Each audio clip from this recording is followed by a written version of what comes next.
بسم الله الرحمن الرحيم. الحمد لله إن الحمد لله نحمده ونستعينه ونستغفره ونعوذ بالله من شرور أنفسنا ومن سيئات أعمالنا. من يهديه الله فلا مضل له ومن يضلل فلا هادي له، وأشهد أن لا إله إلا الله وحده لا شريك له، وأشهد أن محمدا صلى الله عليه وسلم عبده ورسوله. أما بعد، marmo ya khasusu kunyini islama hun kunyin denga agani assalamu alaikum wa rahmatullahi wa barakatuh. Khinyani do khabatenga agani Abu Ilyas Muhammad Jaho Tanjigora nga Dakaruya Bambilore ya Senegal. Kunyin den dangi yempalle o waxatu ndini tay nanti alhamdulillah ke khasobe ogano ko ngamadu wuttu agani 2017 khason atamundo sikko sibiti danginteke oda meñi tuwano igatin kubenda tuwano kharangano khirindano simmano dinan tuwano ndo duna tuwano awa français kharangano anglais kharangano arabin kharangano o susuda meñi jamanu tumiremu Guinée Bissau, Guinée Conakry, Gambie, Sénégal, Mali, Mauritanie, Soninkara, Kafonta kuntonga jamanu beni no nga ogati ni danga Soninkara daha khoro. Banambe suga kudi a délégation ni ku jamon poro khonno soro karagi ya iri jamanu nyogoni soro nyari sagini yogoni meri o Sénégal délégation mo khonga. Na menyi manne kama na menyi nanti ono hakilun koy may bawni lenki kota ke alhamdulillah alla da lemun kino iga khara alla da khokonon kino iga khara ida fanna ke su damben khara na sariyan khara na kafuninga developer mo khobeni ni khara ko iqtisad na economy khara na fosu lenki hadamar munga hataji na ikafon ko puran daga kana ida sukhara lakin ken khon khadi uga kiye kebe sasa khoto yundo difficulté min talla multiplier italla boya o kafon kamai ganni serenga na remmen cara remmen na nyu khorono agan qawa nan daga no kube agan qawa nan bire mo gobe atu inte nyanyi teni nyanyi kutini ana sokhiya awa walla kengante khadi ana kitor golli ana bire terendum mani i khoto gani bawni terendum mani ga la tono siringa ganni serenga na giri fa bankanga aray tokko jamane kay men khonga ana daga sokhono kunyogo mana daga jula khongo kunyogo jamane kay men khonga awa ari a kenga dangi ke marhala ga dangi sage bakka so nin kon caage bakka kun jamanu ina daga jamanu tanani Sénégal ni chage tele Mali ni Gambie ni sage tele Masarlio ni sage tele ma Congo ni sage tele ma Afrique centrale ni su sage awa iri nangiri na daga kontina ke me bana no khonga nan jofe fobe gani nan bagu kontina ke no khonga nan daga bi mana donga ke be oga kam oga tinda Afrique nan baga no khonga nan kare nan daga no kunita na khoya gani Europe awa France ni ado kuntana idan duna ke gari keta ga jofere kebe sasa lemunu nga lesame ndi kita lemunu kubenu gi sara na lesame ndi kita maga to qima minna daga Europe minna karajin no nga maga to kunyai awa an qawa ona kun koy me fita na yono ageni wala minen poga be nga Afrique re inda khara ifoga bo kubeni ga durgoto no igana kinye sanawiyan wakati ni kebe da secondaire gana khara igana baccalauréat debari daga raken takima bawno Europe fo la ken ngunin ten takale munun kane nan tangana le fitel lan khara ngun timali talla etelle ane yefef sarana sembente ganta sere suma ka sellan Allah telle awa arabun khabe gani awa lemunu be ni ga arabin kharanga mi gadi bakkin kita awa sere khara ga mbeni wutu bakkin khonga fo le manu wane kuteke su tokko jurmini berake akamayre ke khana muskila khoro ay bon sogoye nga kamen ta khena siringa kamen gan ta terene duna hataji lenki technique ni nyai awa pour ina awa nkatu sokono iga fokitana iraga birene tay o sonin karaha harandan kelenki ifinna على الحالة البدائية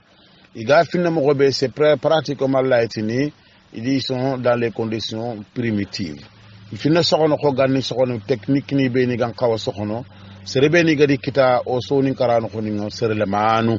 ima duranga bo har kunqa ma soronya gangiri Europe ni yagali na lidema ina soko yun technique ni ko ina soko yokun kiniya awa ini dema iga fo muru mo be ga kita e kharaga yokun kobono iga awa sokhon kusu wa chakafmanto nalla wara mashakil ni tanani kungana akhlaqiyya ni nga mashakil ni beni gani awa kafuni nga problème ni nya ko fombe ga ko khirinda non la na kafime na ngolinya akhote ngani sirin nyani biresu igana me khiri igante meñu munu walla igana golle joppa dome iga nta dagana aganta dagana kane kenna problème khore ya bawni ka fo sugay anga junnalle mun nan kafiya sarana sugana ni kala nga fumbe ko alle mun danga kenni khakka fi khanya bani ay khananya sembentoy kagana takandisu sembentorono khay dawa gumun khanu kundunya golinya ngano no kundunya simmano no kundunya igama kafi mai bana sugana kawi me bana simme ke mo khosu allanta ka fo kede ne kane problème ni ngoma ka franci ante nyemene ore mum problème o kuda khoda wara tuwanun da wara immigré ni nyama kananti me ana régler irantay parce que kharangano magabo kem mo ma ku ga ke kharangana be su ga jurmi ni franci ay ma dunge kafi ni mai igama dunge kafini may solution ni ko beno gi togi kinni yananti ni dabari iranti dabarni akhote nyani parce que hataji tuwa khunya qabila mpoge be nyani mena dinan tuwa khumbane fe hataji organisation tuwa khunya hataji technique tuwa khunya hataji économie tuwa khunya hataji gestion tuwa khunya bo arabu be no diga me kama européa isoro ngirti falle marocaini algérieni égyptieni saudieni na lide ma ni organiser na l'école ni cigindida na madrasa ni ndabarida na kharankani ndabarida na centre culturel ni ndabarida nga parce que if etwano be ni gati falle yandi kitenka fi maka ko ku odo kite mbogo immigré ni maka wana famu nanti imme anan debrouiller awa dalilin khasigi keta nanti imme bana tuwano ngama organiser nan kafiya a khotono amatiran tadanga me a khotono aburu bo kembere geta husni nyana mana nyana na groupe misenge gab cigindi groupe sigatini ikea na mulay ga sonin ko ngajun churo ni woli ku groupe ni suga kafini mena nya groupe bane na golinya dome groupe ni takandi wa groupe su yimanke yi groupe su kesi maka groupe su di discours ndabar ndengamay o kesu kafmante o gada meñi sayli babi oda kusu khara na isu khara bane francin kon délégué ñi mairie nan tewe awa meñi kay bo odo kusu khara bane nan duguta nanti problème ni beni ga sonin kara pratiquement wodi su safa bane daga ma tampile do problème ni karagi problème bane suga ken tampile do problème ni ku karagi no xonga sara bane ranti grindi il faut jamangol leña donc ko jofe conclusion nanti il faut jamangol leña la budda wona ngolinya domeya la budda wona ngolinya domeya la budda tuwanu nangolinya domeya serenga de kame diga me ko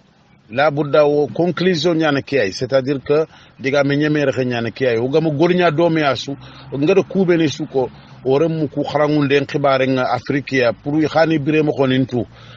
o dina xaran lem ku beno gi xarangundi diga na kinyen ko raganta avancer na pour nan kati avancer ni na xaran xoron de bari pour nan ko tore munde mana migration no xonga o famin su fay éclater ne ti do no bangenga bo kusu wacha ogama kusu ogama jamanya gama debere o suga nya bane su anafa mu jama ke fet Sénégal bane na organiser Mauritanie bane na organiser Mali bane na organiser jama Kenya sonin karamu manya na organiser dome tabane o susuna kufini wutu woni jaman traité anafa mu kharangano ni khara ini doro mullo watul khonga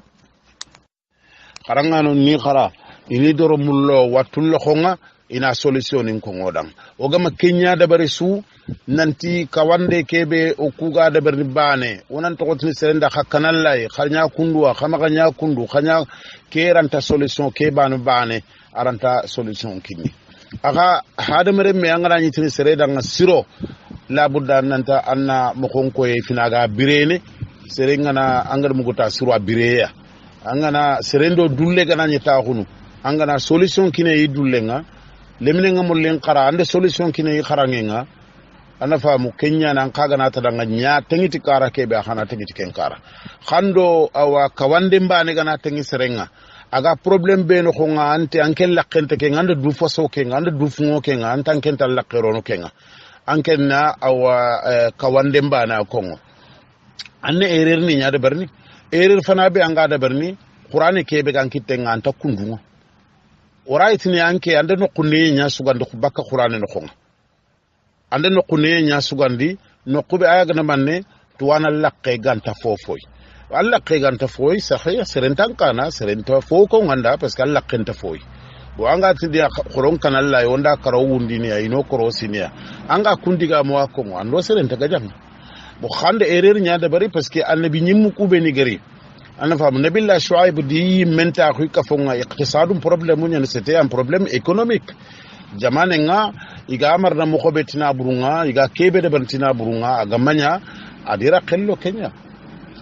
musa dira kello korton dun khibaru nyai fi burbaju ngumunga gabawa jamanu no khonga na misrai be adira kello kenya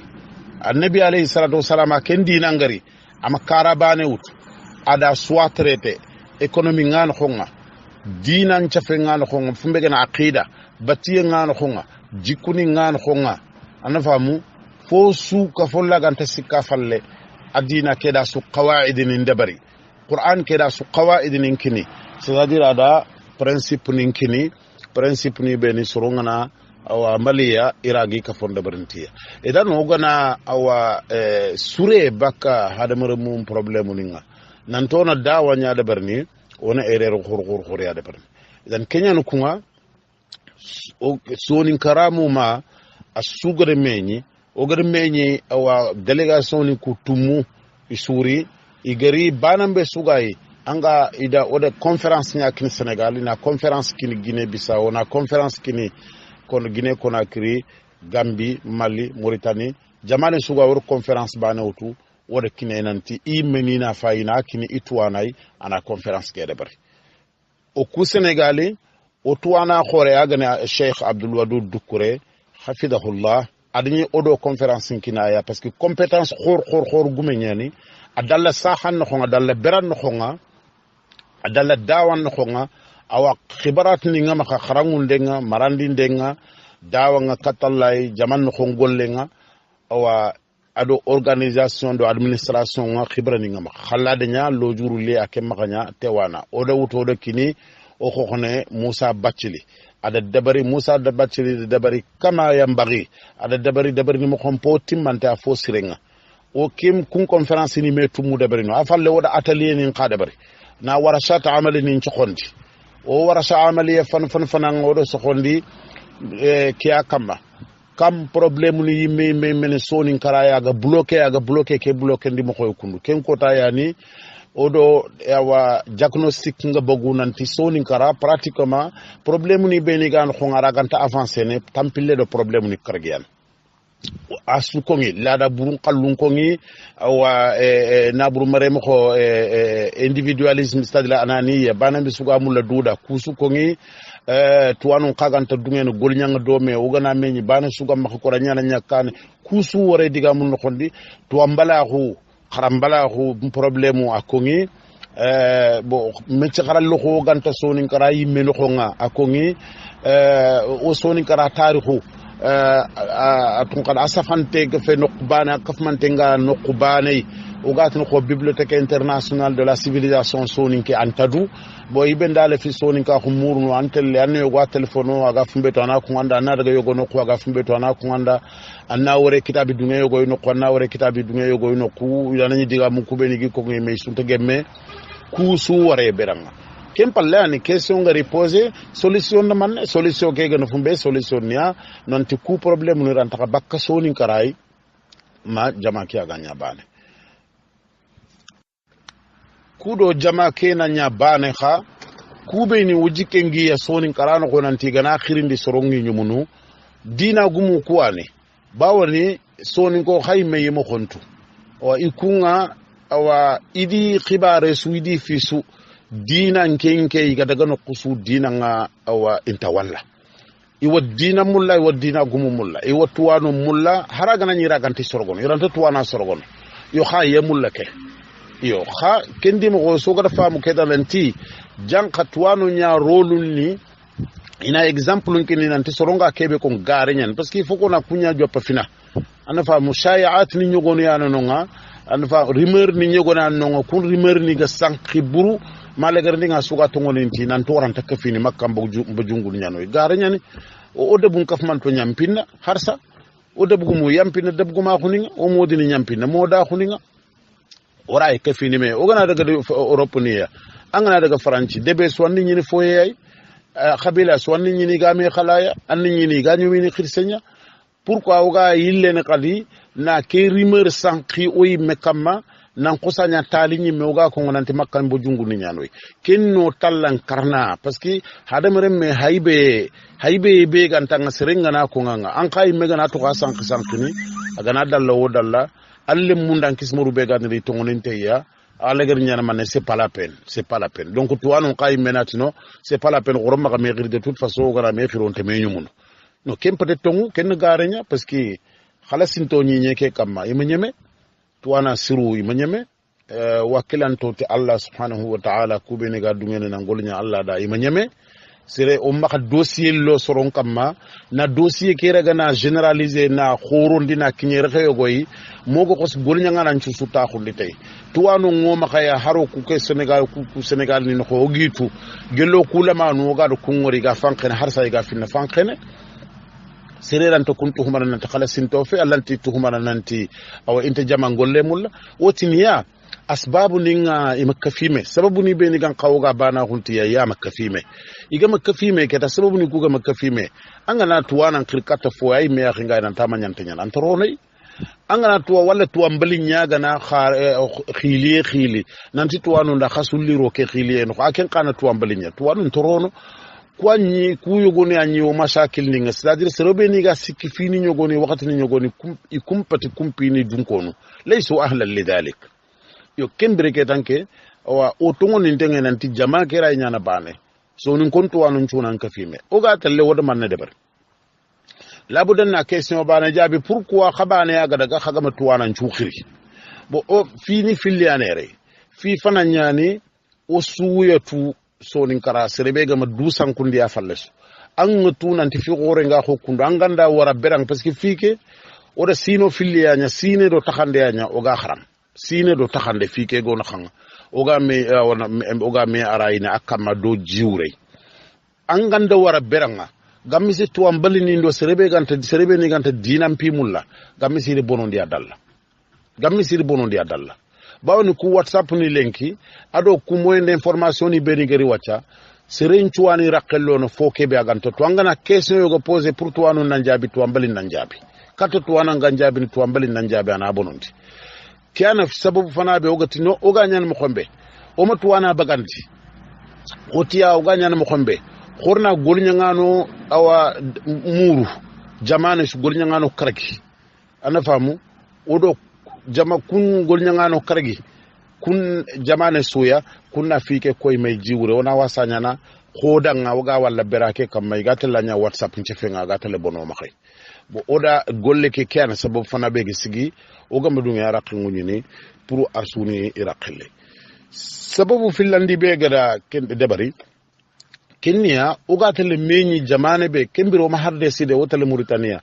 o gatale meñi jamane be duna khotanya Allah ndetinanga sonin karatu wana nchu khilli nan ta sun daga meñi debe ya a bidjen tanke maka a khalisin tanke maka ya anga mukuni anga ge me har kompo be in tanke maka haqilan tan golle nyane onda har sar lamanu kita jamane sogana daga onda fobe de broda ndari wona koy tuwanunga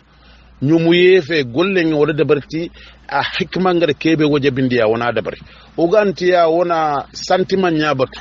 nanti sasa khurna sukhiri on daga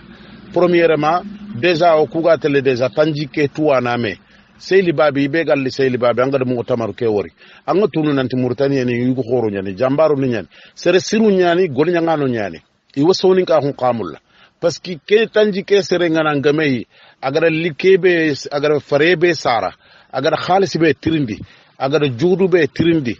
juudu khore nyani juudu lamane fe administration karanga parce que jamane mpankanga ikilun cigi munyai bawni ke jamame islamin jama'i garni menyi Mauritanie be su khay to ga birene kiyeke be no khonga sasa ke terrorisme khibare be gadi fanka su gadi angan khawakana kha Mauritanie soni konde feranya geli debgumu may ministre ni de feranya fankan kilunga taxun mo xombe ina liga moya ma fankanunga fofu ga gilti no kusum mali Gambie Mauritanie Sénégal nandaga gama suy ma fankanunga no de ma oga rono jamane no xom ko be angana ille telle gande ñi wacca o gandaga keme tuwana yakhri mo kamo filituwana o gam meke nga kammo idan ku filianya sababu ya ogada groupe Kenya restreint di mana ogada hapwa kututa nan ton daga tengay nanti sere su kala sinte ngati Allah yayi angana mugu sunanti golle ke de baram kontandinia anta butu nanti birmanda iga manken qiri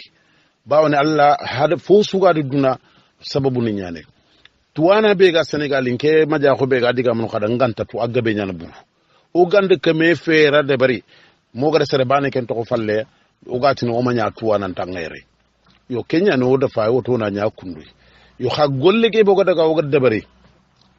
o gada golle ke de bari birebe o gada duguta otiya golle ke hara bironi wonti ta khundi o mi ta khundi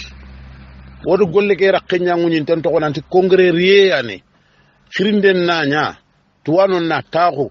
gollen khirsun tuna bugu définitivement khirsi legaru khirsu be ne gan qawa gollen diriger ne kempalle keta inari bugu khayirgi wona équipe de bari équipe be ga golnyanga bawni ku golle me ahtaji kayitininya ahtaji statuninya ahtaji awa règlement intérieur ninya ahtaji siège social nyai ahtaji wona fondation fono nya de bari donc oranta jama ke sankini mo ganda sorora kama ina tigito da jamake ina kungol fano de bari kato congrès ri alla gana dunge o gara décision xabe to congrès ke nyana mois de août 2018 insha Allah subhanahu wa ta'ala yalli man tora ganari ken khon kunga darura ganari ara nyana na avancer fonne ara nyana na reculer fonne kha décision ke fina ken ya congrès ri anyana kenyai gollube ni igadi kini commission nga ado ogade sorobe ne tagundu gollu nyi mun kamma antinen tigite yerdo ke ngay xana kunda bari idinari fo laqinna nanguni yerdo ken naka keta ona khatu indi tay nan to gada jama ke be godo ko nan to na kafme o sun kafime mame kawa fi warabada sirbane makite jamanu kutummin khonga ana fa mo gar har su'alu riti su'alu bedo subha gan qawa ba ko mana ko su'alu bedo sikka gan qawa ma do bonondi sefe gan qawa asugam wananti o lele khornan ka fi me karmanga parce que ore mo ngodo dunay diaspora ni no khoni ngi fondagi dema oranti dema na sembe gantoy sembe to kite no gama bana ko nda bana ko bane wona katu gilli bo ode manne kita ode question posée nanto bana ko no kammo wona association nya dabarni ba wona fédération nya dabarni ba wona union nya dabarni ba wona ligue nya dabarni ba xannun ciuri ga munanto na ligue nya dabarni ligue ke be go debara to nyani rabitatu ulama'i wa du'ati sonin qara rabitatu ulama'i wa du'ati sonin qara to anon da khirin dano a katche be gi yettemay rabitana katche be gi yettemay fe defe parti fait oma fait des sigindi oma parti sigindi oma parce que angana ni parti sigindi ni anna soro nya khil ando sere beniga arai bane yo khangati ndo soro beniga hamia ndo sere beniga tora ndo sere beniga nafa bane ndo sere beniga nyinyi bane ona menyi wono hamilin traité kembere keta tawajjuhat ni menyinia c'est-à-dire orientation ni beniga tabana ni menyinia bu kembire ani ketaga hataji wono gumba hun koy nanti gumbuni ñanoyi o sondo mun qoro ñani ndo serelay gol ñanga do me anani ndanta tawajjuhu ama wajibi anna ñingin tawajjuhu ama wajibi nan ñangan tawajjuhu nga bana mbe suga ya andang education hutno kwa o ku misale nga o ku khoro o bange modi ni ñando ku khoro ni yogo yey an khoro saudia yogo khoro misra yogo khoro algerie yogo khoro sudan yogo khoro nuqtana me kha ono koyni kalmo ko nanti ana famu o tuwa ko ni moyinto ñani o sondo mum moyinto ñani o hakkilu moyinto ñani conscience timmante ngoma kha kenya wona koynanti bo ndo sirin nan qawa gol ñana complémentarité nginda kamanna kha c'est-à-dire o ga me timmandini on tabana yimme kha foya no qaraga kinninga foyin khama khallaga kinnay bawne oku to ngunyan to ku mod ni nyando ku khoronde khilla itne qaga do khoro europe yai o de experience gebe kita europe ken ko o khara yewto ga yegoni kappa sorom ma khay fofu ga tello organisation qibarando na société nin khara do kuntana idan alhamdulillah ولا رابطة دبري رابطة كتقولني رابطة علماء ودعاة سونينكارا أغنى لينغو دورا traduit en français on a la ligue des intellectuels et des prédicateurs soninkara du soninkara ou des soninkara la ligue des intellectuels et des prédicateurs de soninkara voilà soninkara intellectuel ni parce que de kenko do manne al ulama سيرم قال سيما قولنتي أنا دو عربي قرنا نومبانيا لا علماء كي بيوغر وتو فرنسا قرنا نونغان خونغا باسكو ديليغاسيون سوغاري نوغر كونديسيون بي بوزي كينيا عربي زان نانغان خونغا دانيا هار فرنسي زامبانا خا انا نانغي نخون دونك ديليغاسيون نو كوسو وداغا كوندوني يو الحمد لله كومي سنغال كين ديليغاسيون arabisani kubeni gano nga agabe sun francis agabe sun francisani yo alhamdulillah yo Guinée Bissau khari yo ikunyani wa arabisan bane sahante yino nga fa ado francisa côté docteur Nkayane mene en économie ana famu bo donc mingeri se fait Guinée Bissau khib duran khibare inshallah ado Guinée Conakry harsa oda rabita ke oga da sigindi oda question posée rabita ke ona biro ndebari wona nyama ba mona mana wona khrisun ci sura gaba mona nyakam mo décision wuti à l'unanimité asugam bil ijma nan to makhabiro ndebari parce que oga gilli woda tuwana gebe nya to ko falle bane yogoni demugu ima famu yogoni awa inyamu lay may li parentoni o mi khiri donc o makhabiro ntaki ona soro wututa soro sikki ona ro golle ke kamma golle ke maka yukhbu ya khaba yerdo congrès rien kha gollu yogoni na dabari katta ke nga préparation ni suna dabari fe jama ke na katu tagun i kharen kamay luwan karanga ana katu taguni karanga i kharenga awa alhala gabedi mana kafo ke khana katu yerdo ken khanga information na passé siringa kafon suna diga me ke famu siringa wida awa question posée nanti wona konya golle nyi mankenga jamanga afoga benti wona ina Abu Ilyas yanya wayi manke golle ke ana tigite woda yerdo waga na Ali Bakri Cissé Mauritanie na nya secrétaire général golle kedi na docteur Ibrahim Korera ga Madina na nya trésorier golle kedi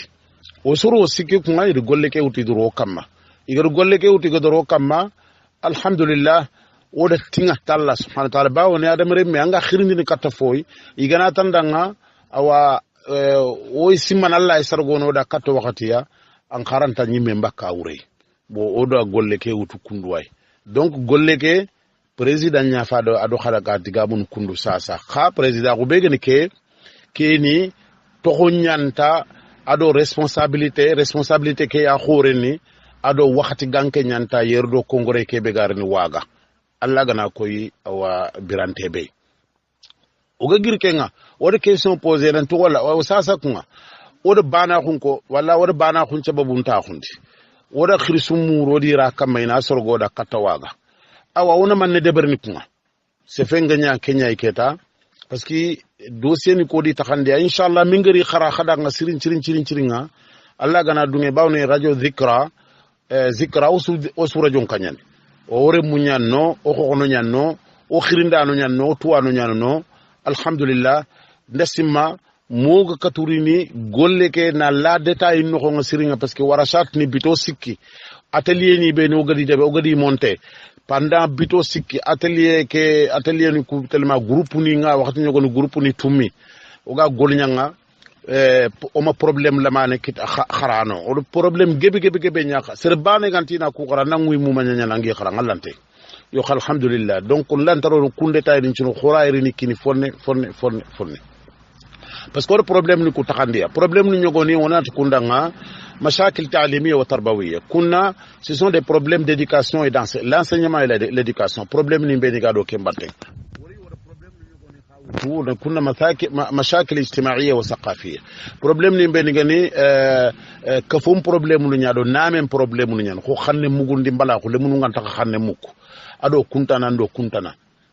problème ni tan ni wono nga kunna na burum problème ni ñani parce que ngana ku problème projet khoro de berni misale ngacha andaño o kube ñiga ko ga kon ko tage be god baane anto kesin no nga on takete mo ko himmetu illa o togol intengay nanti hadam remme ñan na buru ndeber na buru ent hadam remme ndeber na sa e hada kene fo c'est très simple hadam remme nga togol tike ngata angol ñanga nam projet ni ndeber mais angana na buru ci fe ñaa wara fincu kaneta angana ñi diga men jopante ko itina ndang wona xaliss ngutumina xana ko bloqué du bane non ono aray ni ci mata alla ko mo ngani ñen kama alla aya foni na bureke ga kube ni maxa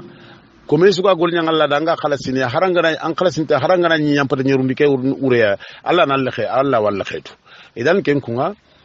problème go gadi taxandi kundu woti diga men ken po de penta jaman fu gamunantino sasa golle nga mo be il faut na awa golnyanka khore angunye golnyanka khore be aganya na awa kharal la khore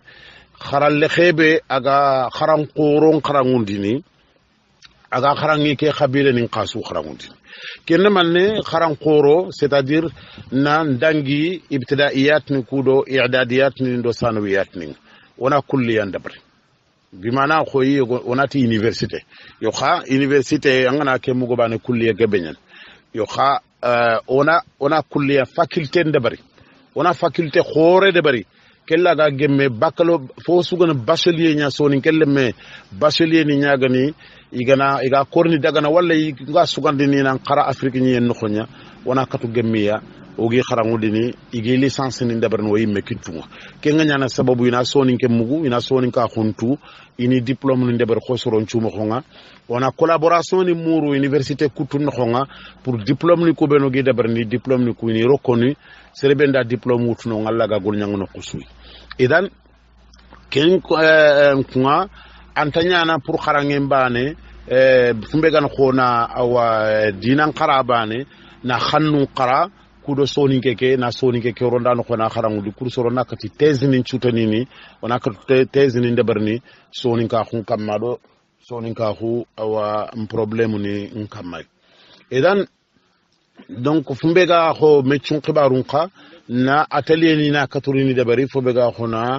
formation ni debari en menuiserie adona formation debari en plomberie adona formation debari en maçonnerie fumbe ga lemunu laga kharangano iraga certificat ni debarni iraga meccun qarangi gitunu fumbe ga ko mangi golle tagande ado soxoye na soxoye ka section debari kudona projet ni debarna lemunu ndema iga soxoye qaranga mo be iraga breneti i mekitunga agam pasidanga nanti mindaga europe minyole fangen bo kempalle france kha khibarenga france europe man khibarenga do diaspora jaman décidé nanti awa france khibarenga jamake inshallah jamanga wutu en charge c'est-à-dire que ma jamake giri d'abord parce que alhamdulillah français ninga iduru khoto soninko idi délégué wutu na khaya na khayoyi ado espagne su isoro fili délégué li na litewe golle kay awa na golle ke suive gella joppa dinga malgré ida France khibaren kha ida qotondo danga khamene ida ko na problème ni coup d'état yo da siri France ga mo khombe jaman décidé nanti ma France khibaren nga magari wuti en charge nandaga do akhini be ni ga France ga golnya nga dawan khonga association ningi makha do jamongi makha ga golnya nga dina collaboration de berni dema foraga kiteni khadanga nongo mo khombe iraga iremu maranati fobeya iraga iremu kharangunte iraga orientation sociale khakini iremu beniga hatajin gollunga do kuntananga idan Kenya ni awa ayho décision khorebe ga wuti gollen ken karanga ni kiyai nanti o wawarini o hatajini hectare ni tammime wonto toga de berni jamane be wonto toga de berni debebe wonto tebo oga de berni gunnebe wonto ken tu fina parce que gol nyam kompati ken geligel sino filli onda projet qaraw gana dugutane birebe on a question posée ke kundu luankara juridiquement khofobe ga ko université mu manyana daga da bari luankara nga juridiquement économiquement géographiquement donc kadi pédagogiquement kharangunde mo khonkilu mo khoninda bawno wona arabe nya kharangundi ni wona français kharangundi ado anglais ado soninke kan jamane awa nkata gemoyi kembere commission ni beni ga debarni yirgi exactement ifay kunya kharanga kan jamane cadre légal ngabi mana jamane loi mo khonda ado économie mo khonda ado dinan kharangunde mo khonda nga kan jamane nkata gemoyi ok projet oraga akita na debari sello gana kita jamane megedi kitem puto na khalinda kha kunyi khali khanda kha bismillah alhamdulillah yella gamanya kha o yimene kha on to korni oga luxu no o jamanu ku tummi no xonga oga no xukitogo projet ke de banano ko tisoni karasu to xonga golle ke o sanqiba ka kamma kundwa jaman chu su décidé ku ngana professeur Abdoulaye Ba naya nommé président d'honneur bimana aya gano susu khirsenga awa kha khirsagu begani kenga kenni doronden khirsagu bo kem palleida awa gollu ngutuni kini kha akhinga Abu Ilyas nantananya golle ke ge sundananga na agana président afalle na trésorier ngutuna kina Ali Bakari Cissé ga Mauritanie akenna hasi bagaran Kenya awa aga golnyanga Seyli Babi ay golnyanga Nouakchott na li docteur Ibrahim Korera nanya trésorier nga akenga fayke docteur anya wachaga khranga mamlakat al-arabia saudiya ya madina de bendondi idan ken kunga kuwana gollubeni oga fateme bakki kamayi oga sanki mpalle odo golle ke organiser ndengeme odo commission ni monte ndengeme jamane suna commission ni cigindiya kudo awa ina continue golle nga ina tarasin mbagandoda kudo katoga kinyene mwada utu kebe garini 2018 inshallah ndakhanno laga khada nanti minga sefa khada folomane Guinée Bissau khibari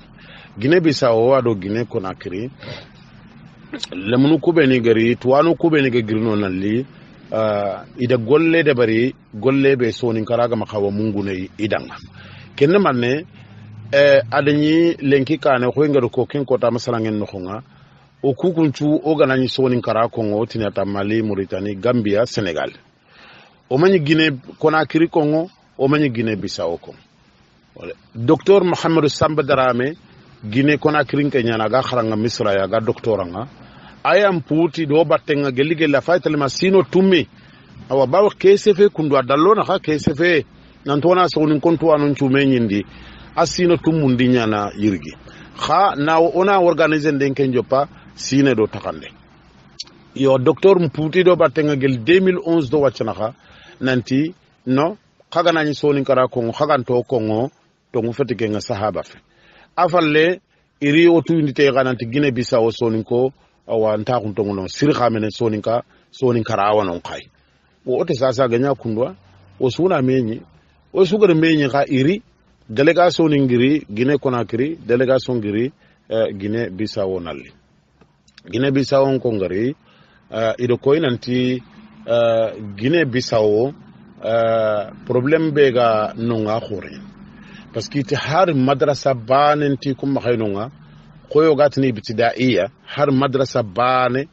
igale munun qarangundi ni dinanga anti makhayno o kenga kongi lesima agana kongi siresu torongai anchondo mengurwa bawoni sonin karaya na nonga kha sonin karaga nonga moko kebe o konya simana kendo kita immigration nyana ko France o gatini France har madrasa bane ndo makhana yo kha sonin karala silini nga dingirobe ni har madrasa bane gantono ken fo khorenya kanu tenya idan ken kunga Guinée Bissau Guinée Conakry tongunya ne sorongo finno iga sonin ken ko kha Guinée Conakry peut-être ogar fo be famu bakidi ga mo kha sorongo no iga sonin ken kono kha sonin ken sonin ka hundu ko taser gebe yo kha Guinée Bissau ke ay ko ogama jowondi asu Guinée Bissau ke portugais pay ke sonin kan kanne lagana bakka sonin ko makaya yo Kenya ni awa ngada ke na tambi hunda bare nan to ke menye ça a été franchement awa golle agada lati gande baga o bawni sonin karaga menyi wora khibar gebe tu bakka sonin kara bane su sonin karani kutummin khonga ogamanya ogatu inshallah ona khawara yare katta wakati yella ganani kunga radio dhikra gana awa ku fichier ni dangindi ku information ni dangindi tirinda be gana nyamulaga tirindindini ani tirinde ke kini radio dhikra bawno do radio dhikra khirsu ngodi ya me khala ana tirindu ku kiniya tirindu ku alla gana dunge suyi jofe noy igana jofe su inshallah mogadi jabi sere suno kusuga dan kumpa golle ke no khonga ana fa mon nan duru khoto maha mu khundi parce que golle ke fo mu khuntenta no khonga anna koya wa ona golle ona jabi uga kebe nyaga na suya kenya onan duru khoto ana fa mo suna ke golle de maya ona yidaya ona fampaya parce que su dalla wunu wananti banam bala khu ken problème nyai ba birembe keta tuwanu kagare killen ko yoyi gada bana khun killen ko yoyi o xamma ga yille gado ga yilen telle wa o ga lenki ay o ga yilen telle daru diga mun ko wala yo xamene yo angana fay mene o gana kunda ber bana tan ko wa likke tingene seren kama akhote nyane an kaisika karanganda ime afay kala de afay kala khoto aburude afay kala nda afay kala ila akhiri angana kende berbanda dalla na swanguma be ga yimme ngana khusa ala pitanyi nyengo dubane aw assalamu alaikum wa rahmatullahi wa barakatuh ngano nda loti saro nyane yigunduru nga ni telle ya harunduru nga ni telle nan khemparandange akhabila nin chufo khoren ne kay yigunga jugan taka yagarum maka kafoninga yagarunga jugan taka yigum maka kafonga yigunduru nada ga yagarunduru nada ganni kharangano sonin kara masagai ikunga nya simmana nanti kella nyana golle ya ga nyana sonin kara no kuma kenyi yani kumma ko kisa nyani aga kitabun no nan tade mu nyana yugunduru ngatele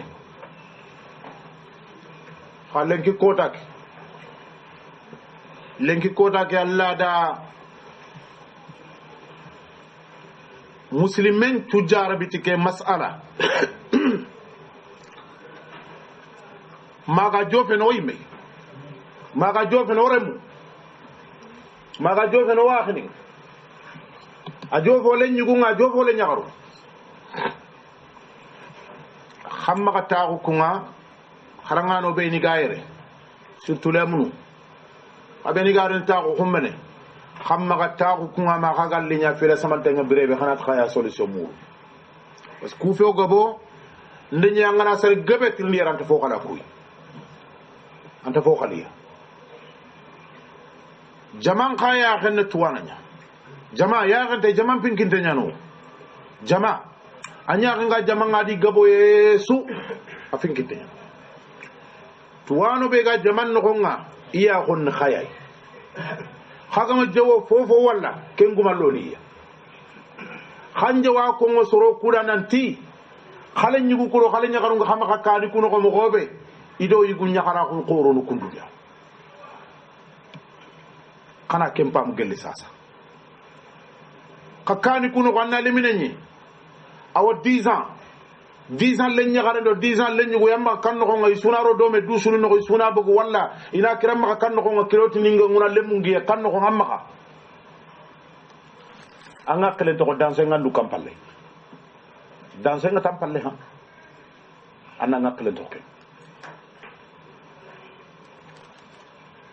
le nyagaru ku yimbeni darura nyagan tibe kam ma falle mana serebe bawno yere ke ngam ko be san kunten tesere serenta du ta kundi ni kabe kallingana liri nga serebe kam andan ko ren juga me kam no kulu yitinte ken khane alla jarabiye yugo agarno komen kamma wona duwa alla ganna no wenyani kamandila ken gan tibe kamma alla nyagarin qoro ndalle nyagarin tugun nanni korosi anni korosi de ma ngexagérer abu na parce que digamu nyogo ni ganani finne kon kadanga wala fa nin xale dafa leen di jëlee kaw ko atele xaw tuuti kam mu ñaanal lii quoi xante jawono sobini diga mebe ga ko xoda nke xalen ta bonni maganta nke xalen ta bonni maga munam uga fitna ni be ni ko ngade beke yogoni mogo yagu yogoni ko xoda yare masibo ni ñongo maga yare serenna no kontaxu ima tay ne le ñaxare ison faabe ha ñongo ma kay debe gero mané no kunda bar alla ñugo xoro nga tampile sine 18 à 19 ans charaw alla ñaxarum xoro ma kay comprendre ko anken mbanga ndanga c'est pas grave c'est normal agina ñaxare vacances ni pagari khafo ga bo fagara xale ñaxaru nak xadi xoro xadi kin tubabu ni ngi di daga do place ni خكلا يفوتون كل مودا خلنا هربانة طويلة إذا الفساد الخلقي كيف أغارين كوبا ترامبيني سارة أغمانيا سارة نكارا سوني كران كونغ غني دو مانا بي خسيم مدي ونيل لكتي سرين قل سرين أنت كنتو قنوغا تسرتنا arabu wodi ka fonya na dina ma be jikku gabe wodi de jikku gabe yam pasoy jikku gabe o khayam pasiya pourquoi go soni ka ke wala ti araba kuy dalo minne soni ke jarabi e fatke soni kan lemme debe ga ganan dalo minne debe tunu ko debe ke sun ko ni meya makundu beba soni kan lemme nyani dana dalo nyamini debe ke sun to ko ni meya ke pot soni ke ngatte angana al khutba mu mande baro kam mayre dolo min nen khibare nga ça intéresse les frères arabes c'est vrai o khayna fanki tay anali manan ka guntal lan kinoy mais o watte fat kenga mo watte nyan ke no kem pato watte magana kinci gan chare wa chawo goro jamburu ni no khoni ore mu nga dolo min nanu do batte ngere yo ha ta joppe a joppe siri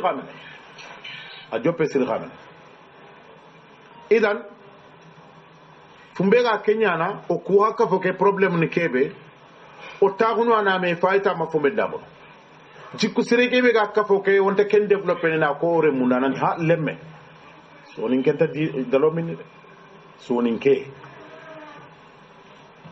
ado muslimen kutencu bogume wure soni kenta dolo minni awayagunu allah awayagunu soni kray angana dolo minni lemme allah ntaka tengini soni ke sultani remekina iti dolo minna nanya soni kara sahih wala la iti dolo minna nanya soni kara ante le nyaage minna iganku intanya lemmendo kenan qur'ana ro yin kollan no holti طيب عرب ما قبيله سور دون الله غران عربي دولون عربي مكا silama kun kane da falle suma lenki angana daga Dubai dingiro nyando mangasini nyando magasin de luxe ni nyan kuma ini dolong exporter ne geli Europe wa ira po serante ke gana mene woton cikimera kengo kundu asu su vitre mbinne nyan angana sigi woto ke falle serbe gano kwanta wal woton cikimera kenga kundu garono pourta jamani ke yimino ko nga dolong interdit nyani mais woto lini ngono serbe gana no police nte sabu tinda lono minna parce que su ku yimene anda do militaire goro kudo na burgum goro idi woto goro kwalle ni sigi walla ini chauffeur ni nya khayni irina wutu par fewnyai nde kentu do man ndaga Dubai ya en 79 en 99 ndaka su filli so ken hotel no urungana ro limousine ni nyalli ni sigi kesi ni nyali gi fakay giron kofuni ngi digatel de ben ken no nga ya kiranga kawande de bari radio kando television kana to lo ngara mun tenyani inda wori be ga de lo minni de ben ko police ni nakko to ni mu ko asuna me nyannam ko la'anahullah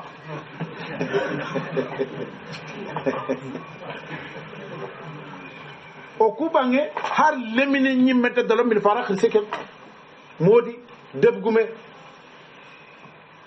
debe mangi khore debe ncer khoro har debe srebe gaw gatno soro o khris khoro nu koy o jaru nyanu ko o garan ko nyanu ko fumeni gal mukallif ni ko o kafon no gondi farabar kun kha ba kunya no kafon ni cirondi ndano wo be ndañi bonno yana sirondi kulna te doloro ni rakay grand kera dolo min nana risiko ko ma kayre tang sefen ha mbay fi bana du ko khadanga o kafo geno ko khana ka tlen to kele mun khanat sangano wukafo keno har sange har ogati kebe da sange faska khu khan khaya khinga kubeni mega kafo kenya na sanga kafo ma imen samba kome daima na du tangana ikamanya khalunga igati ni garan kenya ne serebe garan kenyi me medalle na soni ga kunya ko ngada de soni ga kunna ya ko ngada parce que fo ana sirenyen kaga na atu garan kalle metenya na sangara garan kalle me khadi korosi sir ifay ke digal lingi ko ngedo ke fay gabesu intian sangal parce que qaida ni ko ne khama kananti I khaga golle ke be sange ga fay tay golle ke bon isra ko bon jaru sangano nga bagiya jarendo jara hundo sangrege ngoro me no ko birebe jara hu ado sangrege ba wacca soroncaage dunya na jaru fe soroncaage sugunu jaru fe soron jage danti mini ko mo fe magebe ba ken ka nyame ci donc sangel la nako khabirembe ya gani folla kunyi may birebe ana fam bane sunu yere wura ko ta tikitine modi de beke sugana waran kam mandara jang goro anta sanganti xarale may xare andam go ñanake ande kende bare angu jambo har de beke ya xare tugana ta xamure anta sanganti xarale may xare kinna qosenya sasa finin junya kami mai igenya kami mai keta ina ti tuana gore nyana ka sangana ma kunu be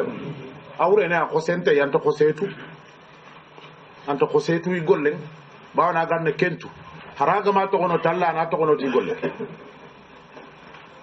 Allah ganna fa be idan kamanen le yigu nyagara ko kirkhen parandangenya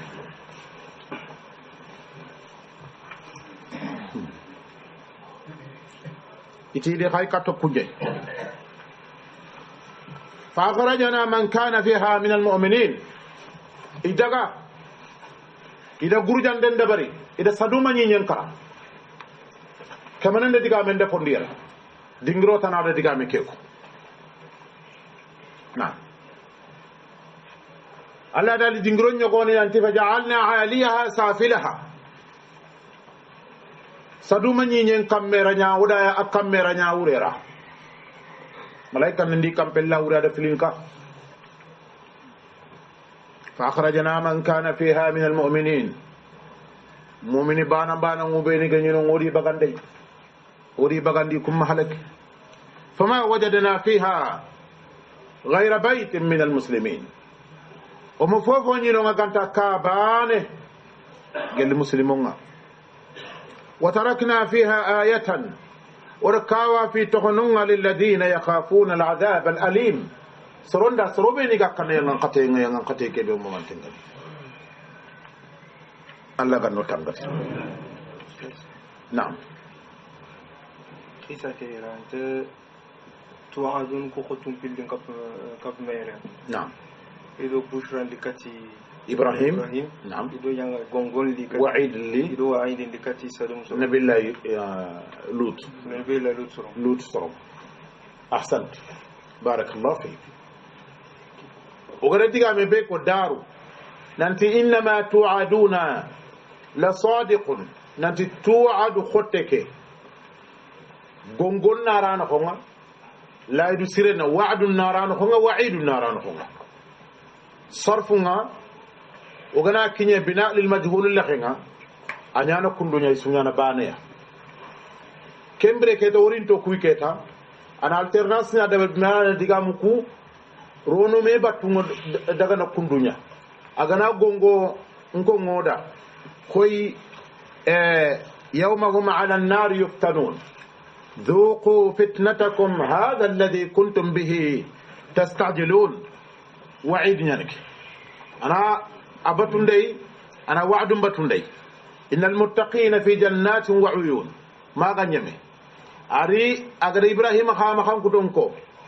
كن بشرانيا نمس وسي يعني كنا نعم كم بالله أرينا غونغون خالك الوعيد أيادني نبي الله لوط سرون الله غدي خالكيدو يبو نياخراو كيبي سفن katoga dangene luti di dun ko nu safenga labudo na tambe hubane de bar khadangere